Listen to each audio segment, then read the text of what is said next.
Probando, probando. Todo perfecto, todo bien.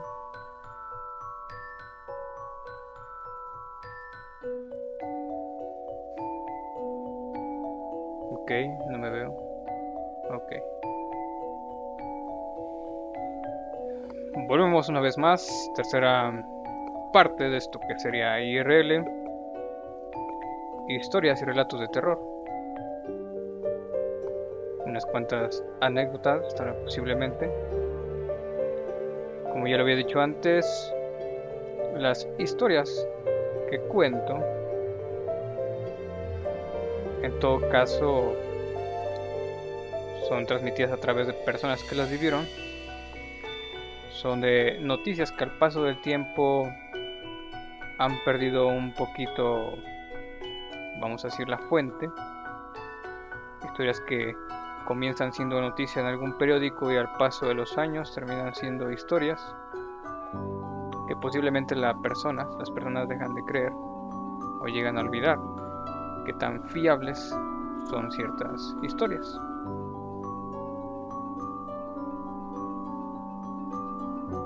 Así que un poquito de té.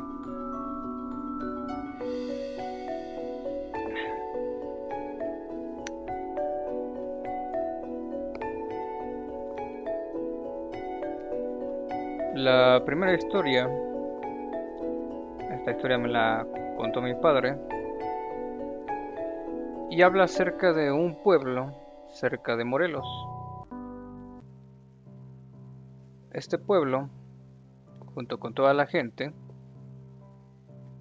y un cura que un cierto día llega ahí a una pequeña iglesia. Como ustedes sabrán, pues los curas los van cambiando, los van moviendo de un pueblo a otro. Y de alguna forma este pueblo era un pequeño pueblo que de cierta forma, vamos a decirlo, había sido olvidado. Entonces la iglesia decide mandar un cura a este pueblo. Este cura cuando llega al pueblo se da cuenta que prácticamente era un pueblo que había olvidado la religión. Prácticamente era un pueblo que había olvidado pues lo que era tener una misa, celebrar un bautizo. Entonces este cura empieza de cierta forma a través de ir al pueblo, hablar con la gente, le empieza a convencer de que hagan una iglesia, ya que la iglesia, la pequeña iglesia que estaba antes, a causa de algún temblor, pues se encontraba en ruinas. Y a partir de ahí, pues la gente no había tenido ninguna iniciativa por reconstruir la iglesia. Entonces el padre empieza a decirle a la gente que es necesario tener una iglesia en buen estado, es necesario que la religión crezca, que todos vuelvan a retomar esa fe. Entonces empiezan todos a hacer donaciones, él pide un préstamo a la iglesia, ahí pide ayuda. El chiste es que afortunadamente para el padre empiezan a juntar los recursos y también la gente, en este caso hombres, se empiezan a reunir para ayudar a cargar la piedra, para picar la piedra, para instalarla e irla colocando. Empiezan a construir los muros, los castillos, pero curiosamente cuando empiezan a construir los castillos, al otro día, cuando vuelven los albañiles y la gente del pueblo que está ayudando, se dan cuenta de que están destruidos, de que algo los ha tirado. Entonces, en primera instancia todos piensan que es obra del vandalismo, las personas que están en desacuerdo de la construcción, gentes no creyentes que simplemente van y derriban los muros, ¿no? Derriban los castillos para evitar que la iglesia se lleve a cabo. Entonces simplemente lo que hacen es volver a hacer todo, vuelven todo a levantar, ¿sí? Todo un día de trabajo, lo realizan,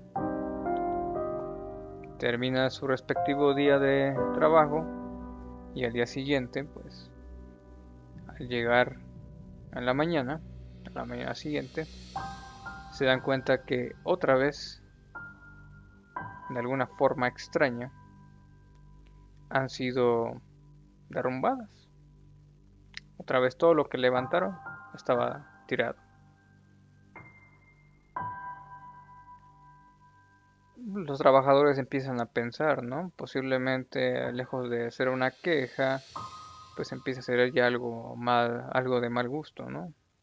Si es una broma o algo, pues ellos empiezan a pensar en esa situación de ¿por qué, no? ¿Por qué se está repitiendo la situación?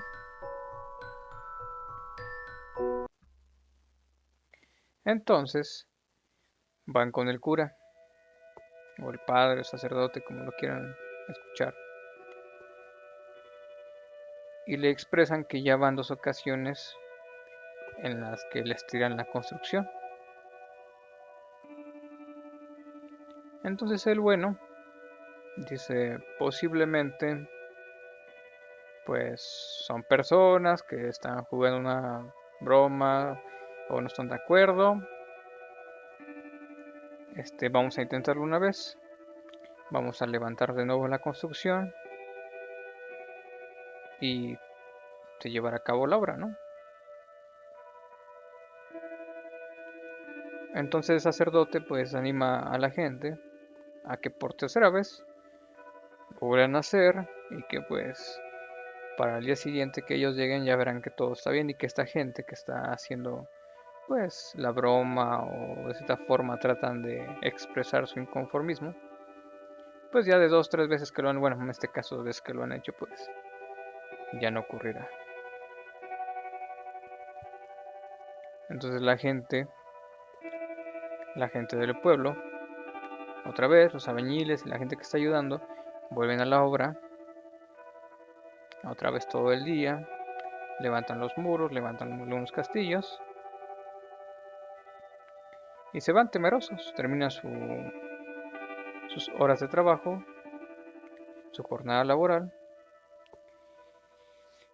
y se van a descansar. Pero existe el temor, ¿no? Existe el temor de que al día siguiente cuando regresen, pues todo vaya a estar tirado por tercera vez. Entonces, bueno, al final de cuentas, pues optan por irse tranquilos. Y a la mañana siguiente, cuando regresan a trabajar, se dan cuenta que otra vez todo está tirado. Y pues la gente del pueblo ya empieza a sugestionarse, ¿no? Empieza a decir que, bueno, ¿qué ocurre, no? ¿Qué está pasando? ¿Cuáles son las personas?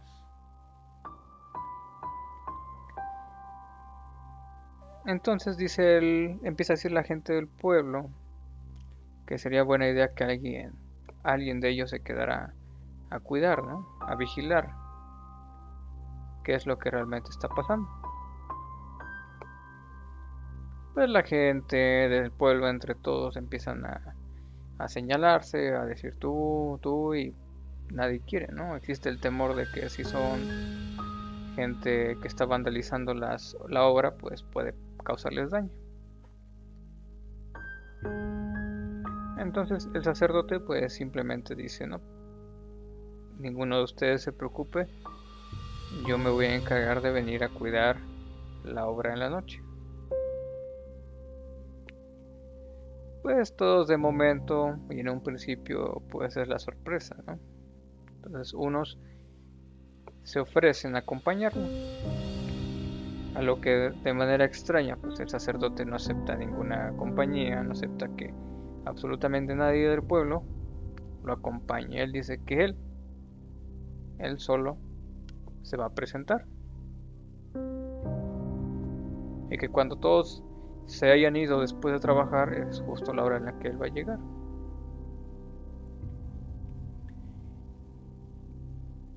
Bueno, Esa es la parte que se conoce a partir de la gente del pueblo, ¿no? La perspectiva.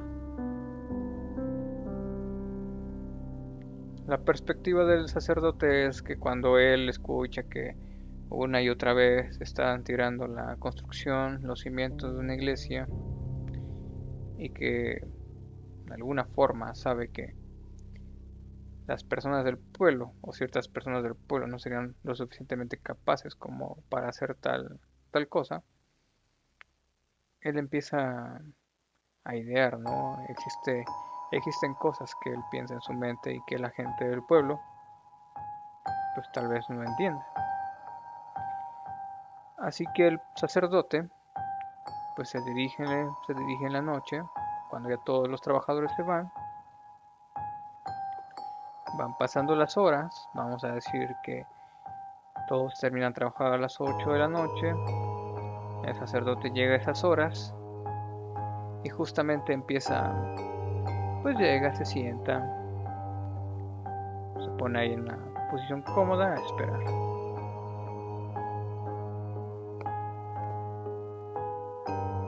Permítame acomodo esto. Ok. Se va haciendo de noche y según la historia se hace medianoche. Llega la medianoche. Y el sacerdote pues se encuentra por ahí, ¿no? Por ahí en la construcción, pues ahí arrinconado. Más o menos pudo colocar donde sentarse a esperar. Cuando de pronto pues se empieza a acercar una neblina, ¿sí? Para ponerse un poco más en contexto, vamos a imaginarnos que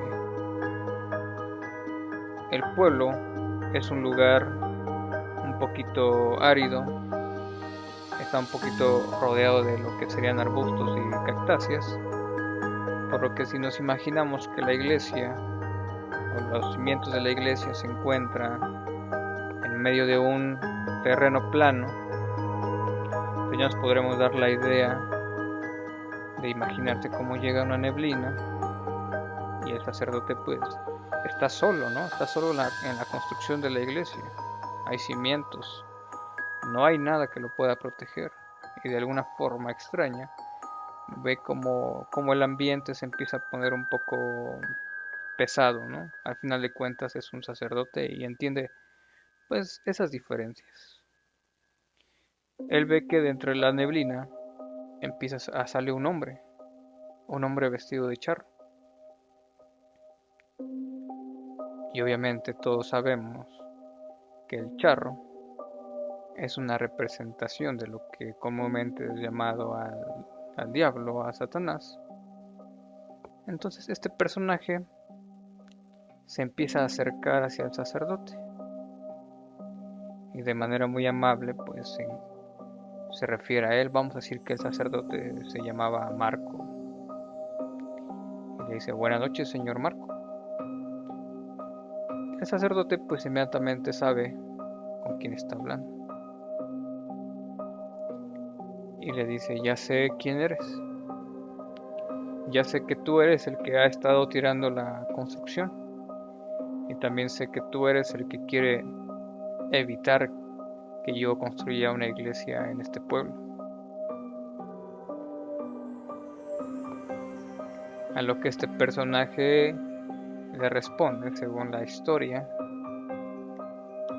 que dijo que efectivamente él es el que se estaba encargando de tirar la construcción, de evitar que la iglesia creciera.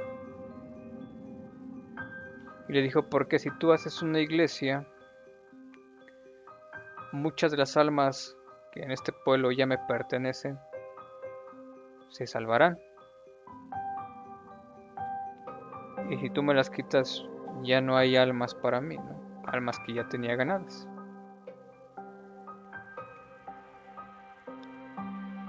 Entonces el sacerdote, según la historia, le dijo que le diera la oportunidad de levantar la iglesia y que en cada fecha, en cada día específico de cada mes, él estando en misa y en cierta hora de la noche,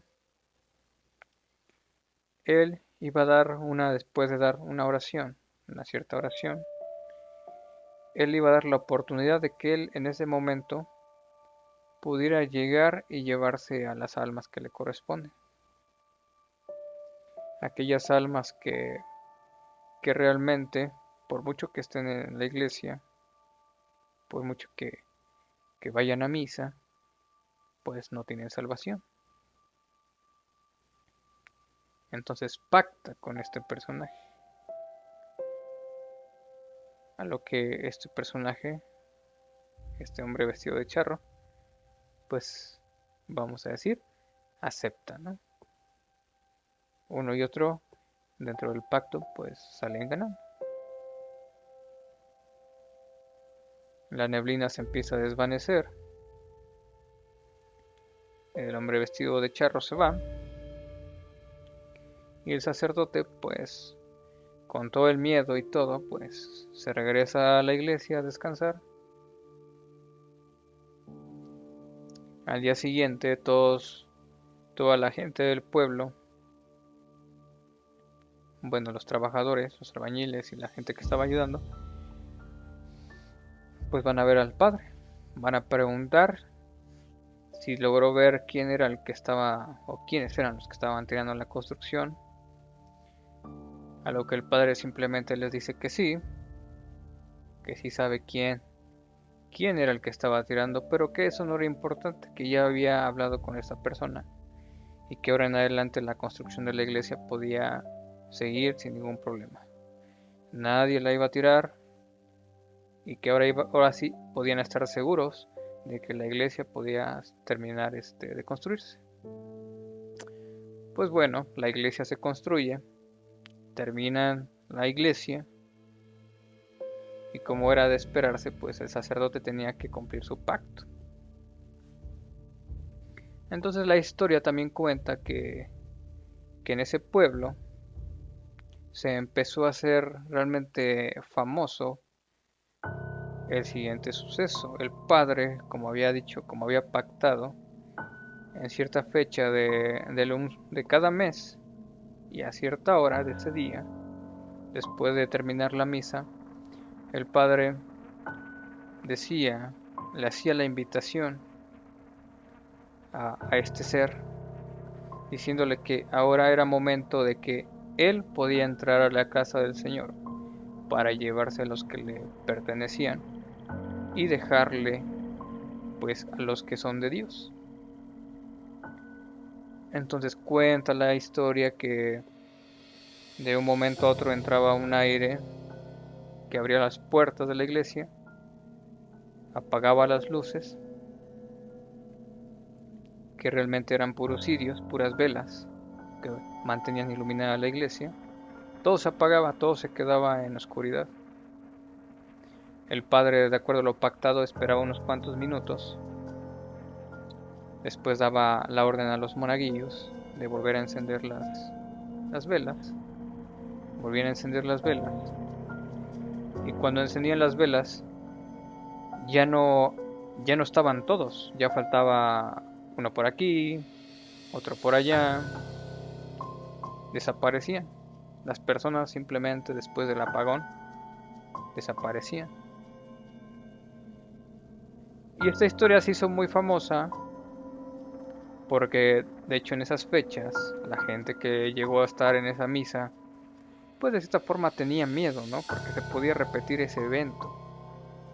¿Sí? Podía ser tú el que realmente desapareciera porque tu alma ya le pertenecía, vamos a decirlo, al diablo. Esta historia me la contó mi padre porque él fue de joven, fue a un retiro y fue a esta iglesia. Fue esta iglesia de esta historia que estoy contando. Él estuvo en esa iglesia, mi padre, y me comenta que toda esta leyenda que conté está plasmada en pinturas en esta iglesia. Incluso están los nombres de las personas que desaparecieron vamos a decir. ¿Qué onda? ¿Te apesta el Anastasio? Hola, ojo a los relatos de terror, vientos. Bienvenido, men. Espero que te gusten. Ahí tengo otras historias dentro sí reales. Bienvenido. Y están los nombres de las personas que desaparecieron. Y este sacerdote hacía misas, estuvo continuamente haciendo las misas y desaparecían las personas. Obviamente yo le pregunté a mi padre que si cuando él estuvo en esa iglesia no hicieron una misa. Y me comentó que esa leyenda de cierta forma, o la tradición, murió cuando el sacerdote murió. Cuando el sacerdote muere, deja de hacer las misas y deja de decir que ahora es momento de que pueda entrar, pues vamos a decirlo así, el demonio, ¿no? El diablo, a llevarse a los suyos. Todo queda en la historia, todo queda plasmado. También me contaba mi papá otro suceso extraño en esta iglesia, es que él en otro retiro, si nos ponemos un poquito más en contexto, imaginémonos cómo eran las iglesias antes. No existía luz eléctrica, había lugares donde no había ninguna iluminación, todo era por velas.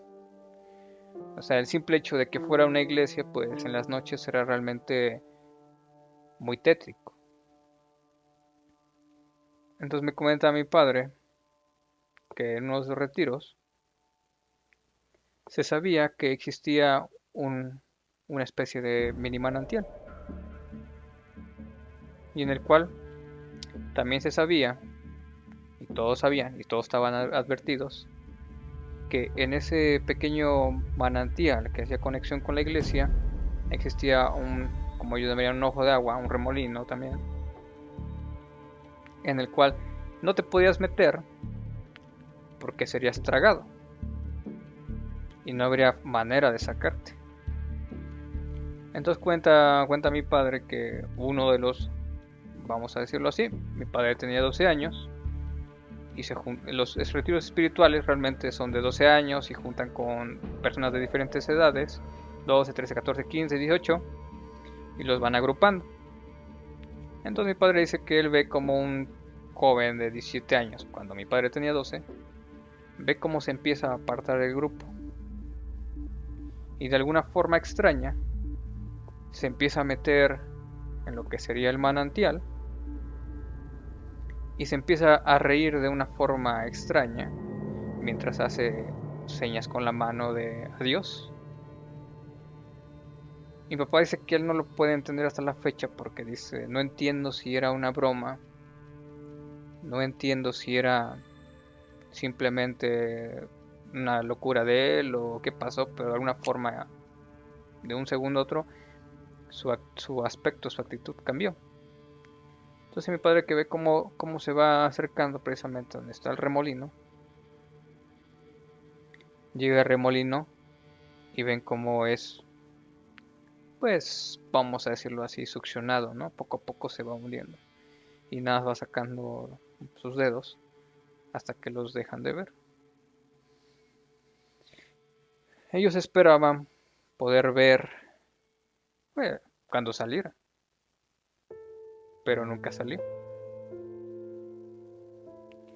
Pasaron los días y obviamente lo que tenía que pasar, encontraron el cuerpo de este joven pues, ahogado.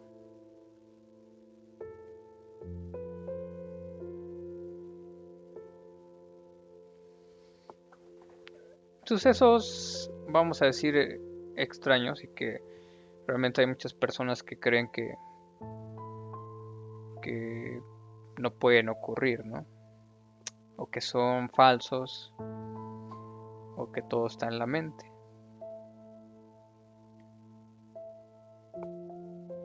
En un anterior IRL yo les comentaba a los que me estaban escuchando que en la actualidad existe una subcategoría, ¿no? Hay sacerdotes que se encargan únicamente de ser colocados en diferentes iglesias y de dar misa, encargados de dar todo lo que corresponde a, en este caso vamos a ir bautizos y todo lo que tenga que ver, ¿no? En un pueblo. Pero hay una rama de cuando tú eres sacerdote, tú eliges. Hay una escuela, vamos a decirlo así, para exorcismos, para especializarse en exorcismos. Existe demasiada información, existen, vamos a decir, tanto del Vaticano, que es, vamos a decir, la fuente, ¿no? El origen, ¿no? Que el Vaticano ha fundado escuelas para exorcistas. Claro, tienes que ser sacerdote. Y un amigo me comentaba que, bueno, que realmente cómo es eso, ¿no? O sea, cómo sucede, ¿no? Porque tenía duda de cuando una persona sufre de posesión. Y yo le comentaba que existe un caso, cuando Juan Pablo II aún existía, aún estaba vivo, existe un caso de que él estaba pues, dando una misa, estaba oficiando una misa ahí en el Vaticano,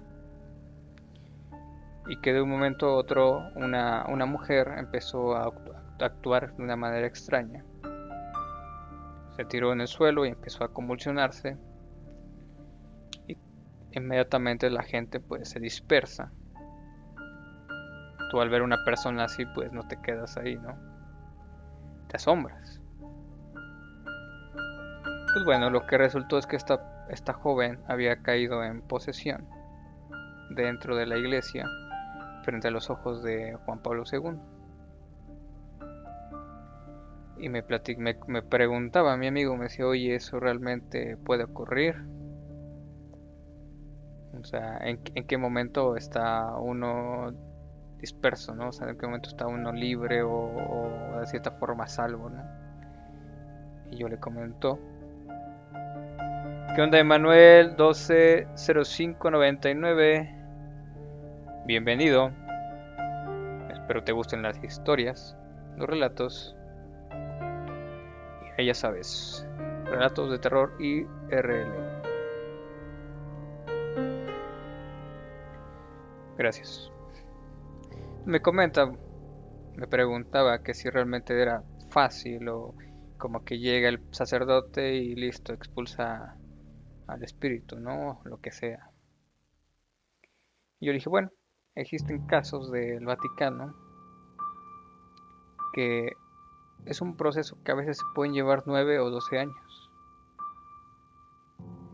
Y que no es una situación de que llegan dando 3 oraciones y se expulsan y listo. Según algunas informaciones que existen por ahí, y que, como yo he dicho, yo transmito las historias, transmito lo que he escuchado, lo que he visto, en caso de que la historia sea vívida, haya sido vivida por mí, pero incito a que las personas investiguen, ¿no? Se documenten si es que hay más, quieren saber más sobre el tema. Pues bueno, existen muchos casos, de ahí es que también existen muchas películas que están basadas en hechos reales, de estos sucesos que han realmente marcado la historia del Vaticano, han marcado también la historia del hombre por la forma en que suceden y por el tiempo y por lo dramático que pueden ser.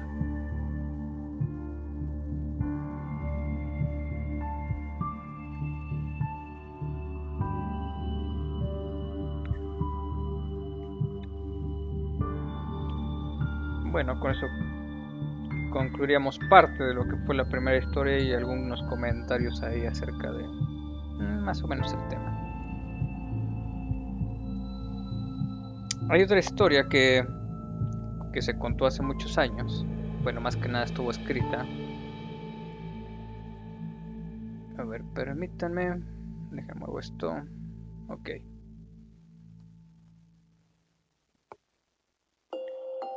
Como he comentado siempre, son historias que salieron hace muchos años. Periódicos, en la televisión, y que afortunadamente, para mí, pues han sido transmitidas de mi padre hacia mí. Hay una historia que me gustó bastante y que hasta la fecha pues se ha perdido un poquito la noción sobre si es real o no. La historia comienza en que el ejército de Estados Unidos, y tal vez cuando la escuchen encuentren una coincidencia, ¿no? Con muchas series de televisión que en la actualidad, en pleno 2015, 2016, 2018, están saliendo, ¿no? Y esa historia, pues fácil puede ser de 1970, o si no es que más antigua, de 1950.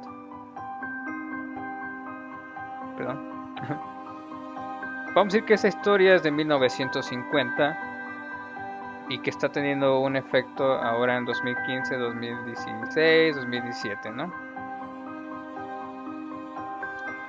La historia comienza en que Estados Unidos encuentra de cierta forma una formación de un domo, ¿sí? Como un domo aislado en un desierto.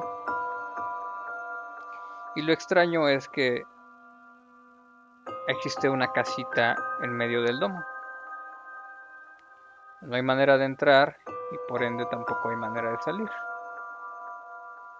Entonces la historia va de que el gobierno de Estados Unidos junta varios científicos, junta al ejército, prácticamente llama a toda la gente que pueda descubrir qué ocurre, ¿no? Qué es lo que puede estar pasando. Se empieza a hacer toda la investigación, empiezan a darse cuenta que dentro de esa casita existe una persona adulta y dos menores.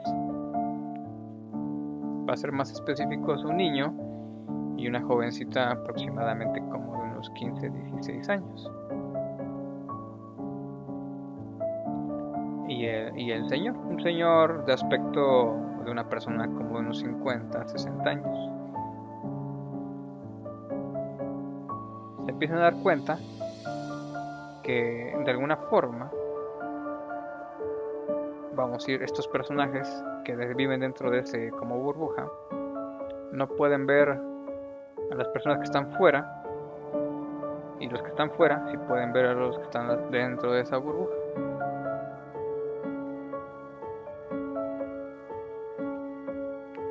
Entonces, dentro de todos estos investigadores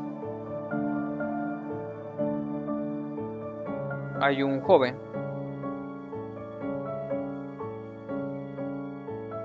que de una manera, pues vamos a decir magnética, empieza a sentir demasiada atracción por la jovencita.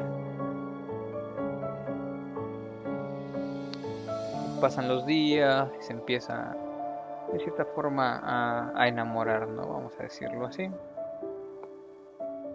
Se empieza a sentir atraído cada vez más y más y más por la jovencita, y sus deseos por entablar una conversación con ella, por poder hablar con ella, tenerla frente, conocerla, pues empieza a caer un poquito en lo como si existiera como si fuera una droga, ¿no?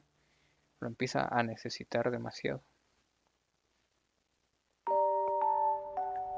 Los científicos a la par empiezan a investigar que es como un campo de energía, lo que realmente está rodeando, lo que está protegiendo la pequeña casa. Entonces, vamos a decirlo así, de alguna forma ideas de los científicos optan por poner una maquinita que empiece a arrojar cubitos de hielo a ese como campo de energía, ¿no? La historia no describe por qué razón, pero de alguna forma debe existir alguna explicación científica, algún propósito. Entonces este joven, que no encontraba la manera no dejaba más bien de pensar cómo él podría ingresar, qué debería hacer, empieza a ponerle mucha atención a esta maquinita que avienta los cubitos de hielo. Entonces se la pasa ahí muchas horas, checando, viendo. Y pues también la gente del ejército empieza a notar que este joven pues se empieza como que a tener una conducta extraña, ¿no?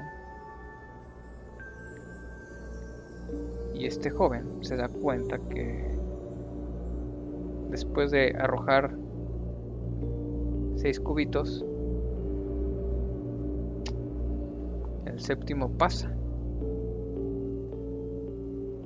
Y otra vez como empieza el conteo y pasa.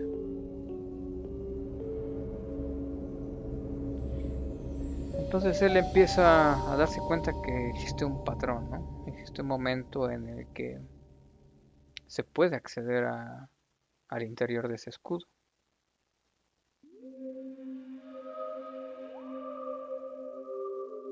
Empiezan a ver que este joven de pronto se le iluminan los ojos como si hubiera descubierto, como si conociera el mayor secreto, ¿no? Del planeta.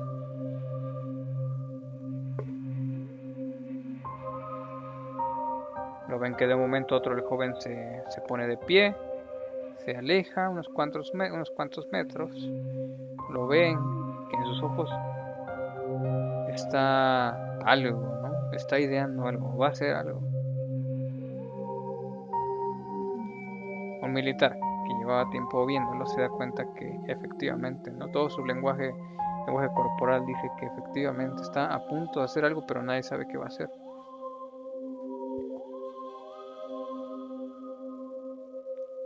Lo que hace es, de un momento a otro, empieza a correr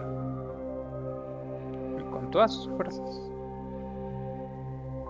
Lo que parece ser, o lo que se deduce, es que el joven mentalmente estaba contando el proceso de los 6 cubos.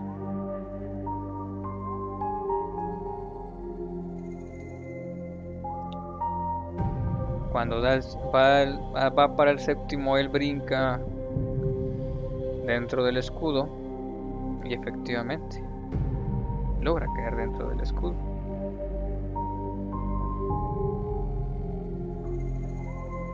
Y todo el ejército, toda la gente que está rodeando no lo puede creer, ¿no? Y lo que a continuación sigue es que está completamente solo.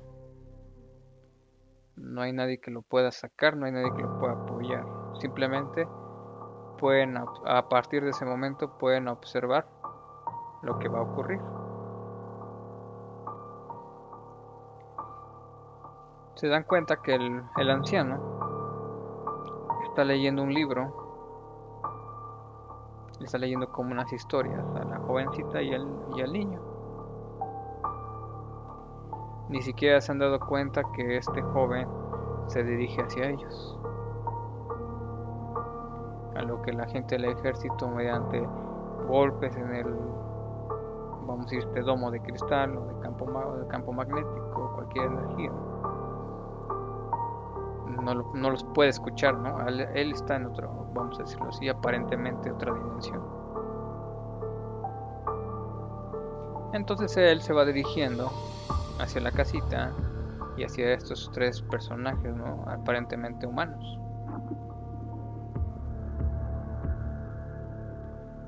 Cuando ya llega a cierta edad, a cierta distancia, él empieza a hacer señas y hablar, por lo que se ve, por lo que el ejército puede ver al exterior. Hace señas, ¿no? Saludando.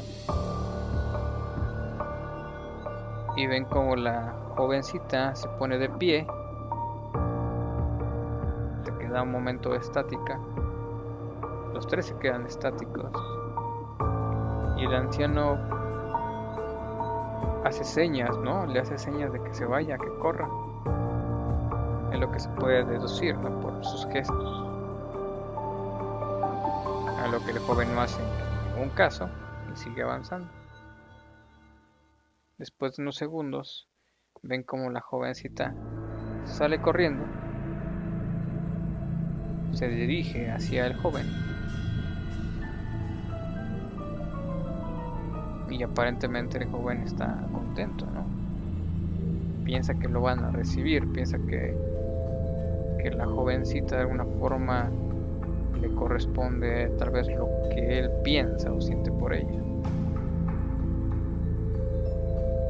A lo que pasa es que empieza a hacer, la jovencita se le avienta al cuello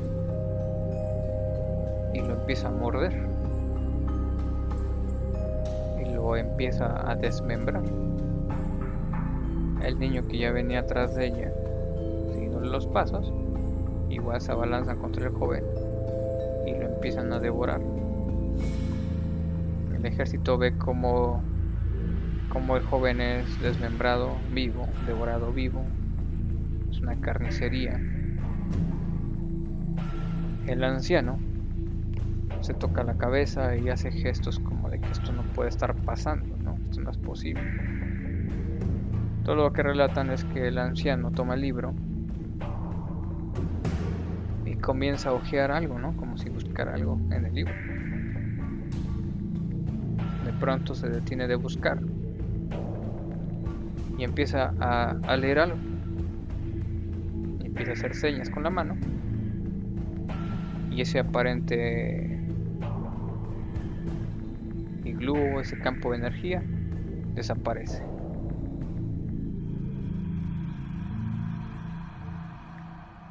Ya nadie sabe qué pasó.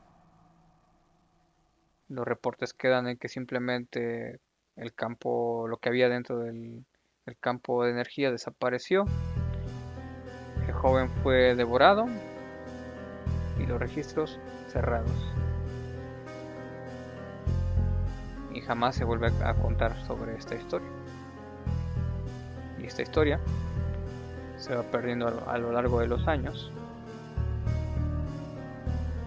y queda como que tal vez ocurrió o tal vez no ocurrió.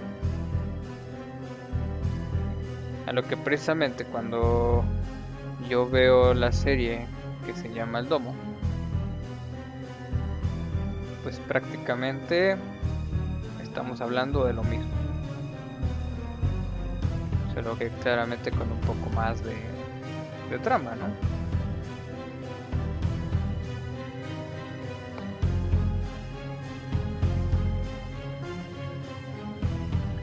Y esa fue la historia número 2.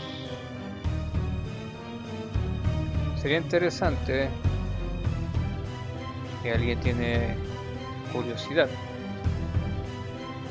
de dónde se origina esta historia, si aún existe información, sería interesante pues enterarnos, ¿no? Pues bueno, para ir finalizando este IRL, voy a contar la siguiente historia. No sin antes tomar otro pequeño trago.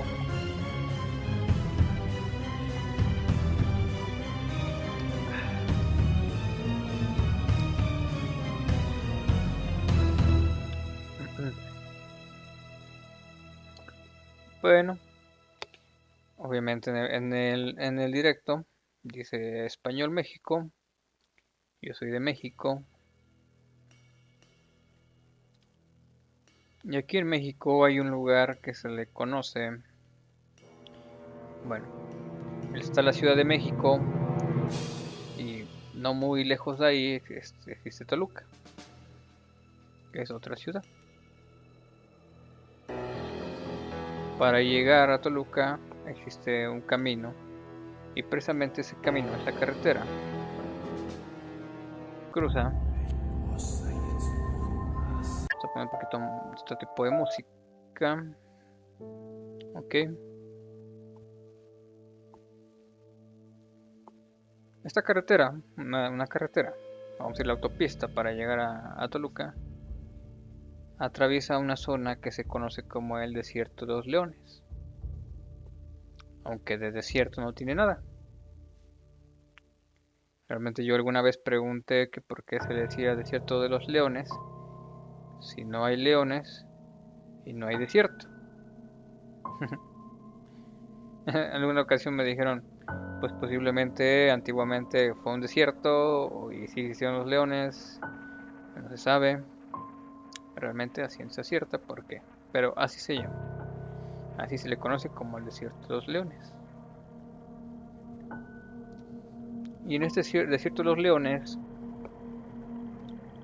está plagado de historias, o sea, la gente que vive ahí o los alrededores sabe muchas historias, la gente de la Ciudad de México sabe muchas historias, porque también ahí existe un convento, que ahora prácticamente es como un, vamos a decirlo así, como algo turístico, una especie de pequeño museo en el que tú puedes ir y la gente bueno, hay gente que te da unos pequeños tours por todo lo que era el convento, que ahora bueno es ex convento. Pues bueno, pero esta historia va enfocada hacia otra situación.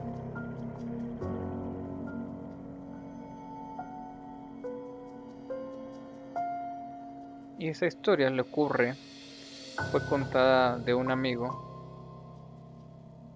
a mi padre.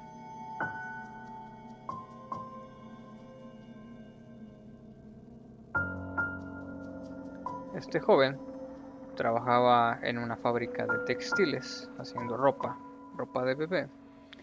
Y en esa fábrica tenía una novia. Y prácticamente toda la gente que trabajaba ahí se la pasaba advirtiéndole a este joven de que esa muchacha no era tan buena para él. Y más era la gente adulta que le daba el consejo de que pues mejor buscara otra novia o buscara relacionarse con otro tipo de mujer. Y él siempre preguntaba que cuál era la situación, ¿no? ¿Por qué? Hasta que una persona adulta, vamos a decir la mujer más, bueno, mayor, le dice que porque ella sabe que la mamá de esta muchacha es una bruja, que se dedica a la brujería. Y que por ende, pues, mezclarse con personas que se dedican a la brujería, pues no es nada bueno. Entonces este joven, pues, hace caso omiso, no le cree, al final de cuentas, es una persona que no cree en la brujería, no cree que exista los fantasmas, no existe nada de eso, ¿no? Es una persona incrédula al 100%.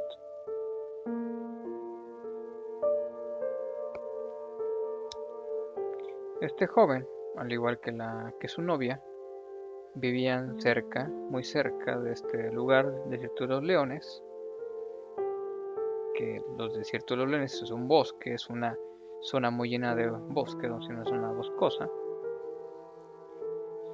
Ellos acostumbraban a reunirse en un lugar específico, dentro de ahí ingresándose un poquito al bosque.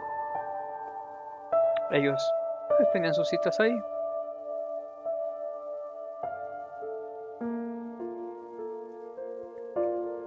Un día de tantos, quedan como de costumbre verse a las 6. Entonces el joven va, llega, ya tiene su piedrita ahí en medio de ese poco de bosque, su arbolito. Llega, se sienta, llega puntual, llega a las 6. Pasa una hora, dan las 7, pasa otra hora, las 8. Y él pues empieza a preocupar, él piensa que posiblemente a su novia le pasó algo porque nunca le había pasado que llegara tarde, ¿no? O tan tarde, al menos unos 15, 20 minutos después, pues era como que lo normal, tanto uno como el otro.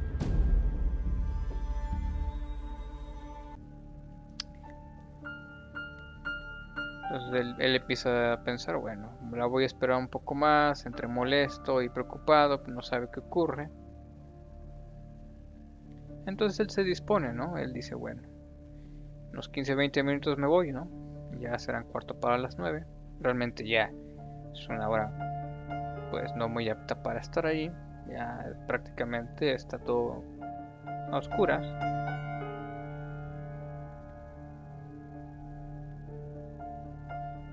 Entonces de pronto empieza a escuchar que algo se viene acercando. Es un bosque. Se oye como la hojarasca, las hojas secas empiezan a hacer el famosísimo ahí, el crujido, ¿no? De que las van pisando. Se empiezan a mover los arbustos. Y en el momento dice, posiblemente sea ella, ¿no? Que está llegando. Entonces pone su vista hacia donde escucha que está todo el movimiento, esperando que apareciera su novia. Pero entre la maleza y los arbustos aparece una perrita pequeñita. Y pues muy contenta, ¿no? Llega y lo ve y luego se dirige a él y le mueve la colita, le lambe las manos, le brinca. Y pues él, vamos a decir, de alguna forma dice, bueno, la empieza a acariciar, la carga, se deja que se lamba, la acaricia, la perrita se tira boca arriba, le rasca la pancita, ¿no? Y él pues le extraña, ¿no? Porque como que él dice, bueno, una perrita, realmente no estamos muy cerca de algunas casas, tampoco muy lejos, pero las casas al menos que se encuentran cerca, pues que ellos sepan, no tienen perros. Y como después de muchos años, pues de pronto aparece una perrita que se ve que está bien cuidada, como es que aparece y directamente con él, entonces bueno, no se deja ahí pensar más, juega con la perrita, la acaricia, está un rato ahí. De un momento a otro, pues la perrita de pronto toma otra actitud, como que se levanta, se queda quieta y se vuelve a ir por donde vino. Entonces el joven dice, bueno, ahora sí, ¿no? Ya esperé suficiente, pues ya es tarde además, ya es momento de irme. Entonces él se va, molesto, molesto porque piensa que lo dejaron plantado. Entonces al otro día, cuando se vuelve a ver con su novia en esta fábrica, pues el joven, al verla ella tranquila, sonriente, como si no hubiera pasado nada, pues lo primero que hace es reclamarle sobre la situación, ¿no? Que lo dejó plantado. Y el verla a ella tranquila, pues es lo que más le molesta, ¿no? Porque independientemente, pues no recibió ningún aviso. Y ella le dice que tranquilo, que no se moleste. Y dice, en realidad sí estuve ahí. Y dice, sí llegué un poco tarde, pero estuve ahí. Entonces el joven, pues se sorprende, ¿no? Porque dice, ¿cuál? ¿En qué momento estuviste ahí si yo solamente estuve solo? Dice, solamente casi al momento, bueno, antes de irme, apareció una perrita. A lo que su novia le contesta, le dice, ¿ves que sí estuve ahí? Le dice, yo era esa perrita. Y él, pues así, incrédulo, le dice que deje de bromear, ¿no? Que no es gracioso. Y entonces la mujer, la chava, le dice exactamente todo lo que hicieron. Ella le dice, sí, efectivamente, yo llegué de tu lado izquierdo, por ejemplo, tales arbustos, llegué, te brincoteé, me acariciaste la cabecita, me tiré boca arriba, me acariciaste la pancita, ¿no? O sea, le describe exactamente todo lo que ocurrió. Y la chava muy sonriente, ¿no? Tranquila. A lo que este joven, después de ese suceso, al poco tiempo, pues termina toda relación con esta chava. Y decide, como dicen, dejarla por las buenas, y olvidarse de ese asunto.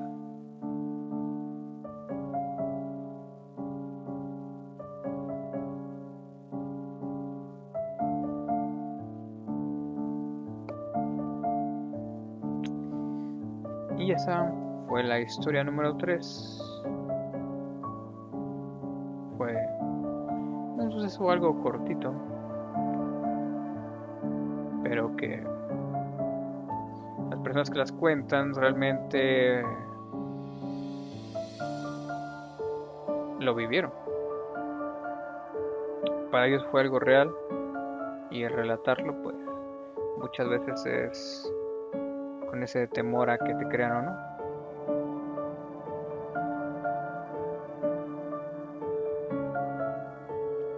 ¿Alguna otra historia antes que me vaya?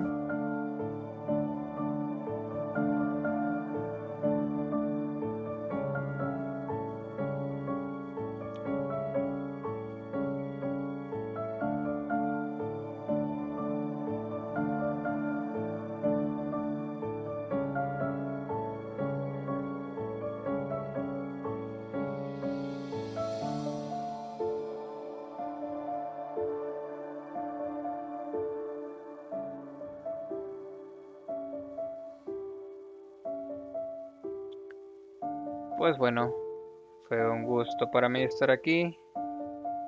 Espero los que me escucharon en los lapsos que estuvieron apareciéndose les hayan gustado estas historias y estaré continuamente subiendo prácticamente fin de semana únicamente historias y temas, vamos a ir poco casuales, y algún tema que alguien de ustedes quiera tomar, que lo pongamos sobre la mesa, o alguna pregunta, pues yo soy todos oídos y durante los IRL yo estaré dispuesto a complacerlos. Estas fueron 3 historias. Buenas noches, les agradezco a los que me escucharon. Gracias. Yo soy John Sick. Nos vemos.